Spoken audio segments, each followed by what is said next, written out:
Messieurs, bonsoir et bienvenue dans ce journal. Au sommet, carnet noir dans la presse béninoise, 4 décès en l'espace de quelques semaines. Des confrères interviewés sur les nombreux décès enregistrés dans la corporation évoquent des raisons à suivre dans ce journal.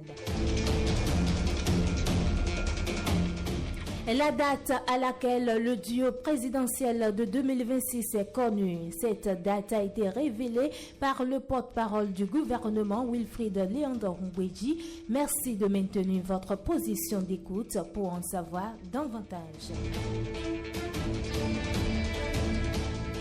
Et puis, hors de nos frontières, guerre au Soudan, les risques de génocide est très élevé, prévient l'ONU. À nouveau, bonsoir et bienvenue. À l'approche des festivités marquant le 65e anniversaire de l'accession du Bénin à l'indépendance, des ajustements seront apportés à la circulation sur l'un des axes les plus fréquentés de Cotonou.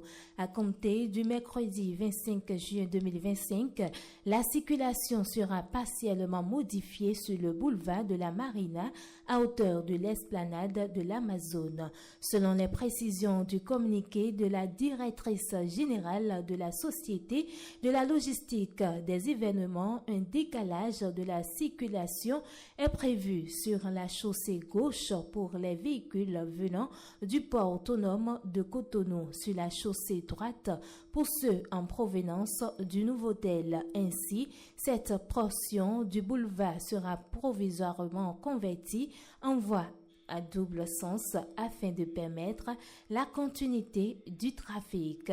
Je l'annonçais en titre, la presse béninoise traverse une période sombre, marquée par une série de décès qui plongent la corporation dans la tristesse et l'interrogation. En l'espace de quelques semaines, 4 figures connues du paysage médiatique national ont tiré leur référence. Le premier à quitter la scène est Omer Dalmeda, chef du bureau régional Ouémé Plateau du quotidien Le Progrès, décédé le 7 juin 2024. 25, voilà. Ensuite, le vendredi 20 juin 2025, survient le décès de Dieudonné Akbo Idjiwa, journaliste en poste à la CRTV. Le samedi 21 juin 2025, la nouvelle du décès de Raïssa Akbedji, ancienne directrice, ancienne rédactrice en chef de l'Océan FM, a secoué la rédaction et bien au-delà.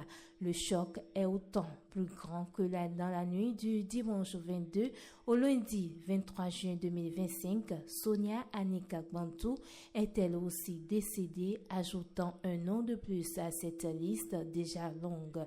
Ces pertes viennent s'ajouter à celles d'environ une trentaine d'autres journalistes et professionnels des médias enregistrés en 2024 et l'année en cours. Un constat alarmant qui soulève de nombreuses questions au sein de la corporation.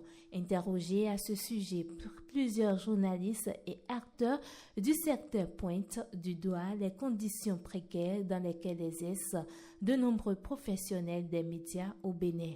Nous les avons rencontrés, on les écoute. Les décès-là ne viennent que s'ajouter à une longue liste de morts que nous avons enregistrées depuis l'année 2024 dans notre corporation. Et à l'analyse, il faut véritablement commencer par s'en inquiéter. On était même déjà inquiet, la situation, moi je vais dire, est devenue dramatique. Je crois que cela traduit quand même la précarité qui sévit actuellement dans ce secteur-là. Des journalistes qui n'exercent pas dans de très bonnes conditions, qui ont du mal à faire face aux besoins quotidiens, qui n'arrivent même pas à se nourrir, à nourrir leur famille. La situation est véritablement compliquée sur le terrain. On exerce un métier qui, il faut le dire, est déjà très stressant. Le chef de l'État, le président Patrice Talon lui-même, l'a reconnu qu'il faut une réforme pour améliorer les conditions des journalistes. Mais plus de 2 ans après, toujours rien. Cette mort, ou bien je dirais l'énième mort, interpelle surtout sur le plan des conditions de travail de nous, professionnels des médias, parce que quoi qu'on dise, depuis un certain temps, avec le système, nous vivons plus ou moins dans une précarité qui ne dit pas son nom. Les journalistes aujourd'hui n'ont pas les assurances maladie, même combien de promoteurs ont ces assurances de maladie, juste à parler maintenant des employés qu'ils ont à leur charge. Ce n'est souvent pas leur faute, la faute incombe à la situation dans laquelle nous sommes. Il n'y a plus de contrats, les quelques-uns qui en ont, comment est-ce que ça se gère? Il faudrait que la réforme qu'a commencé le président, en tout cas l'institution à notre charge, que nous avançons un peu plus vite. Pour le paraphraser, il faut que l'église vienne rapidement au milieu du village pour qu'au moins tout ce qui a commencé dans l'ombre puisse prendre des corps afin que la situation des professionnels des médias puisse être revue. Passer de vie à trépas, comme on le dit souvent, c'est une œuvre de Dieu. Quand on vit, on doit pouvoir un jour quitter ce monde-là, nous le savons tous. Mais le constat est que c'est un peu comme si c'est notre tour cette fois-ci. On ne pourrait pas l'expliquer puisque c'est une œuvre divine, mais on pourrait peut-être l'interpréter. Vous voyez, nous travaillons dans le stress. On a des problèmes en réalité et nous essayons de couvrir ces problèmes. Vous vous réveillez, c'est l'enfant qui est peut-être malade, c'est une prise de bec avec madame, ou c'est peut-être l'électricité que vous n'aviez pas payée, le loyer que vous n'aviez pas payé. Mais vous tenez, vous aviez des obligations au service, vous y allez, vous êtes déconcentré, vous êtes stressé. Et quand on souffre d'un mal, on essaie de le camoufler. On est obligé aussi de passer d'un ami à un autre, d'un parent à un autre, pour chercher des solutions. Et la solution, c'est peut-être l'hôpital, où on n'a pas suffisamment de moyens pour se faire traiter.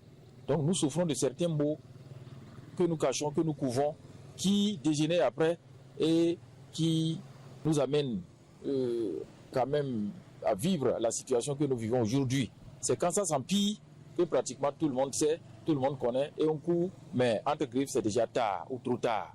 On peut déjà commencer par rapport à ce que l'État a prévu. Nous l'attendions depuis des années, depuis un bon moment.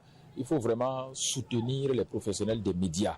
Ce n'est pas la lune de miel dans l'activité de journalisme en réalité, dans ce que nous faisons là. Et c'est un métier, aujourd'hui qu'on le veuille ou non, c'est une profession qui est, j'allais dire, en vogue.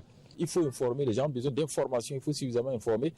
Et c'est à nous que revient ce travail-là, nous professionnels des médias. Il faudrait qu'on pense à deux choses. Les autorités peuvent nous aider en la matière. Pourquoi ne pas voter une loi spéciale pour les journalistes? Parce que nous n'avons pas en fait une assurance maladie. Et souvent, quand on contracte ce genre de maladie, on va à l'hôpital, mais on nous considère comme des personnes ordinaires. Et quand vous n'avez pas les moyens, le premier soin ne vient pas de sitôt. Nous sommes le quatrième pouvoir, comme on le dit. Nous devons penser à cela pour savoir qu'on peut nous donner en fait une loi spéciale pour nous protéger de façon juridique. Et également, j'interpelle les fêtières. Il faudrait que les fêtiers pensent aujourd'hui à une assurance maladie. Donc il faudrait quand même que les autorités pensent à cela afin que vraiment les conditions de vie et de travail en fait, des professionnels des médias au Bénin soient vraiment très reluisantes. C'est très important. Le vrai problème, je pense que c'est d'abord également nous-mêmes. Le problème. Quelles sont les politiques que nous mettons en place pour pouvoir subvenir et atténuer les douleurs des professionnels des médias. Moi, je me rappelle quand même qu'à l'UPMB, on avait travaillé quand même sur un gros chantier en ce qui concerne la sécurité sociale des journalistes. Mais les mandatures qui ont suivi, qu'est-ce que ce projet est devenu? Qui pense à la santé des médias, qui vivent dans la plus grosse précarité? Personne n'en parle. Je pense que le gros problème, c'est encore nous-mêmes. Nous devons nous retrouver sans complaisance, faire un état des lieux et chercher les bonnes portes de sortie. Les candidats issus de la mouvance présidentielle seront officiellement dévoilés le 12 octobre 2025, a déclaré le porte-parole du gouvernement Wilfried Léandre-Ngouedji le vendredi 20 juin 2025 lors d'un point de presse. Cette date marque un tournant car elle permettra aux électeurs béninois de découvrir les personnalités appelées à porter les couleurs de la majorité au cours des prochaines échéances électorale, notamment la présidentielle prévue en avril 2026. Wilfried Léandre-Ngouedji a précisé que, quel que soit le profil politique du futur candidat, ce dernier devra s'inscrire dans la continuité de l'action gouvernementale actuelle.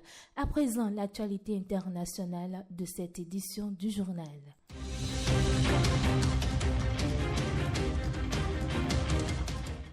Au Mali, en visite officielle à Moscou depuis le dimanche 22 juin 2025, le président de la transition malienne, Assimi Goïta, a été reçu au Kremlin ce lundi 23 juin par son homologue russe Vladimir Poutine.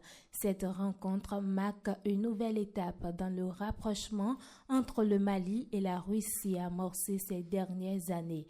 Longtemps centré sur la coopération sécuritaire et militaire, le partenariat entre les deux pays s'élargit désormais à d'autres secteurs jugés stratégiques.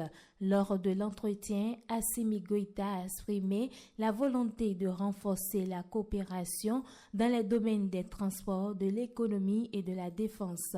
Vladimir Poutine, entouré de plusieurs membres de son gouvernement, a pour sa part salué les perspectives offertes par cette relation, notamment dans les secteurs de l'énergie, des ressources naturelles et de l'aménagement logistique.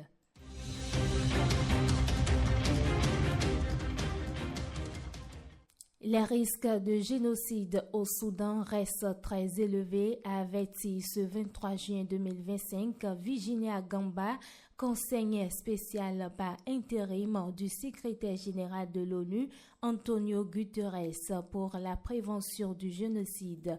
Face au Conseil des droits de l'homme à Genève, elle a exprimé son inquiétude concernant le Sahel, la RDC ou le Soudan, où cette dernière dénonce les attaques fondées sur l'appartenance ethnique menées par les forces de soutien rapide.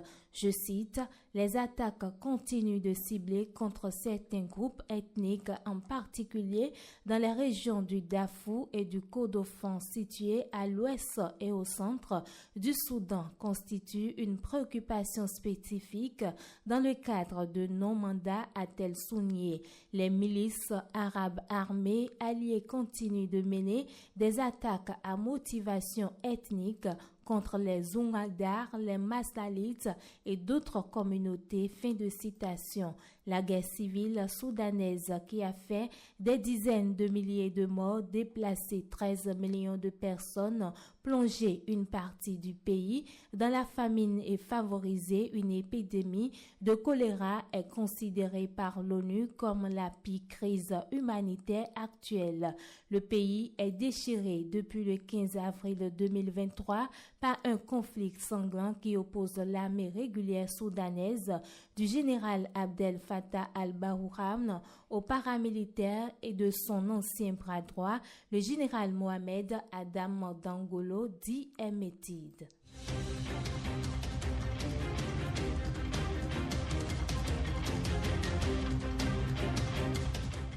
C'est la fin de ce journal. À la partie technique, Didier Assogba devant ce micro, Bérangère Boléan. Retrouvez juste après moi Anselme Richard dans la revue de presse de ce jour.